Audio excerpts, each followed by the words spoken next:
Donald Trump supporters flock to niche social media sites. For weeks, U.S. President Donald Trump has been maintaining that Democrats rigged the election in November and stole the vote.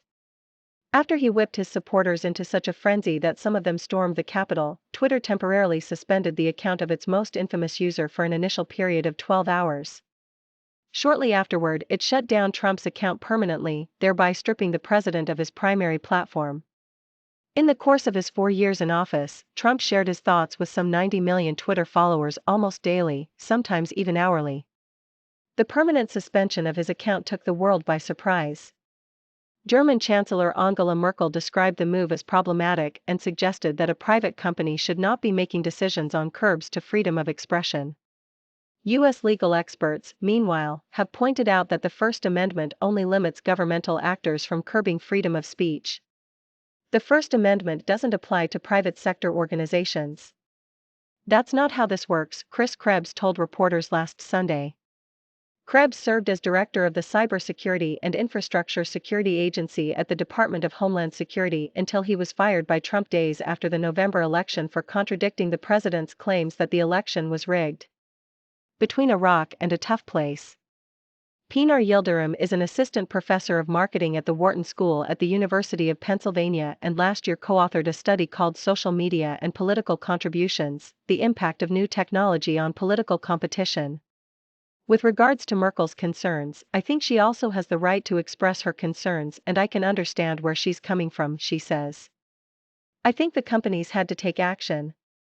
They couldn't simply sit back and let the exchange of information that is potentially creating violence be exchanged on their platform. But Yildirim recognizes Twitter's quandary. For them, this is between a rock and a tough place, she says. This is a difficult, challenging decision to make because they had to make the decision to give individuals the ability to express themselves.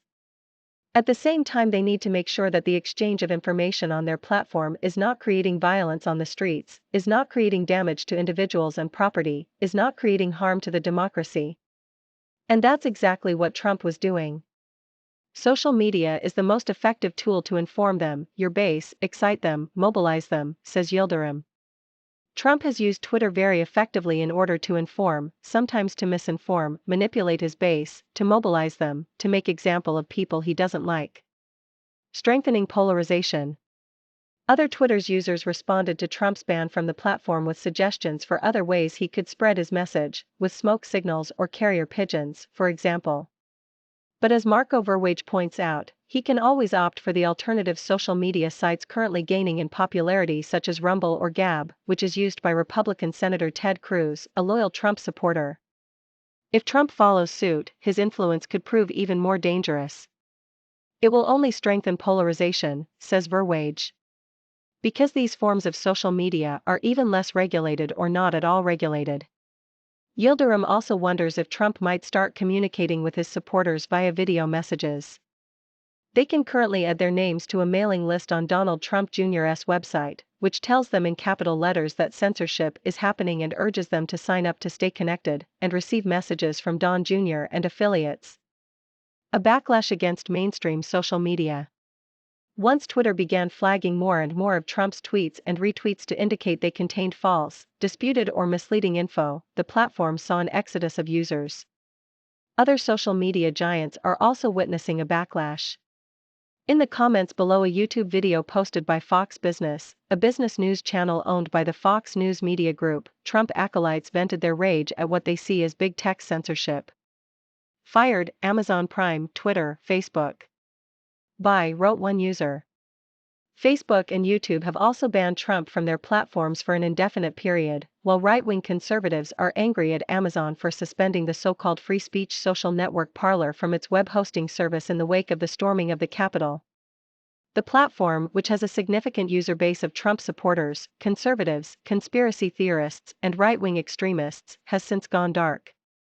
Experts warn that niche social media platforms with fewer restrictions are on the rise and are likely to contribute to a culture of growing extremism.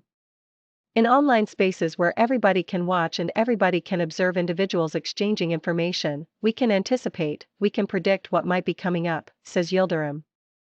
Now if these groups start simply segregating over multiple different platforms or creating offline alternatives, or they start going underground, it's going to be much harder to observe them. It's going to be much harder to identify the harm or violence of these type of events that might come about. Verwage's main concern is that Trump's Twitter ban has left his supporters feeling vindicated. The problem is, of course, if people believe there is a deep state out to get Trump, and that commercial elites, Hollywood elites, and journalistic elites are adamantly against Trump, and you then forbid Trump, yeah, of course, that only fortifies people's beliefs about the deep state, he says. By Carla Bleeker.